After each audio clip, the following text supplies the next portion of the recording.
కోటప్పకొండ వద్ద కట్టుబడివారిపాలెం గ్రామస్తులు ఆందోళనకు దిగారు. గ్రామానికి చెందిన స్థలాన్ని అక్రమంగా టీడీపీ నేతలు ఉపయోగిస్తున్నారని ఆవేదన వ్యక్తం చేశారు. తమ స్థలాన్ని ఎగ్జిబిషన్ వరకు అద్దెకిచ్చి డబ్బులు వసూలు చేస్తారని గ్రామస్తులు ఆరోపించారు. న్యాయం జరిగే వరకు పోరాటం ఆగదని గ్రామస్తులు స్పష్టం చేశారు.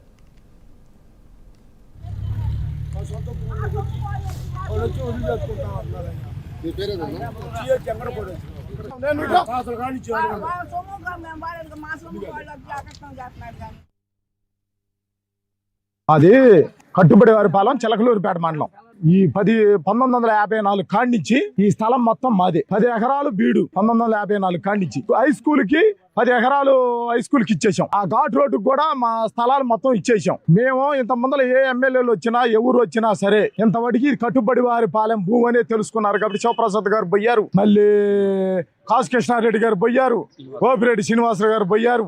ఎంతమంది వచ్చినా ఇది కట్టుబడివారిపాలెం భూమి అని వాళ్ళకి తెలుసు. వాళ్ళ మాకేనేది వాళ్ళకి తెలుసు. అదిగో ఆ చెరువు కట్ట చూడండి, ఆ చెరువు కట్ట దింతన కాడ్నించి కానీ ఈ స్థలం మొత్తం కాడ్నించి మాది.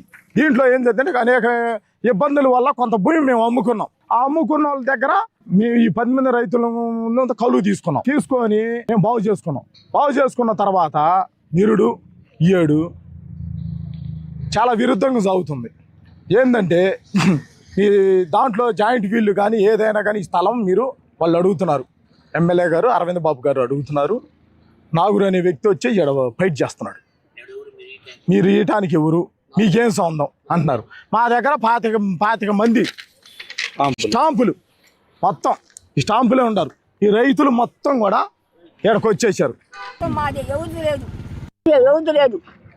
ఇది 20 మంది భాగాలు పావులా బ్యాగ్ వచ్చింది తిరణాలకి. అంతేగాని మేము ఒక దానికి బాగాలేదు, ఒక తొమ్మిది బాగా మాకు అర్థమవుతున్నారు. పావులా రాకుండా బ్యాగ్ రాకుండా మాకు అయ్యో మొత్తానికి స్టాంపులు అయ్యో చూడండి. 9 అకృతంగా చేస్తే అనవచ్చు. మేము ఒక 9 బాటలో మాకు అడ్డాలు తగులుతున్నారు అందరూ.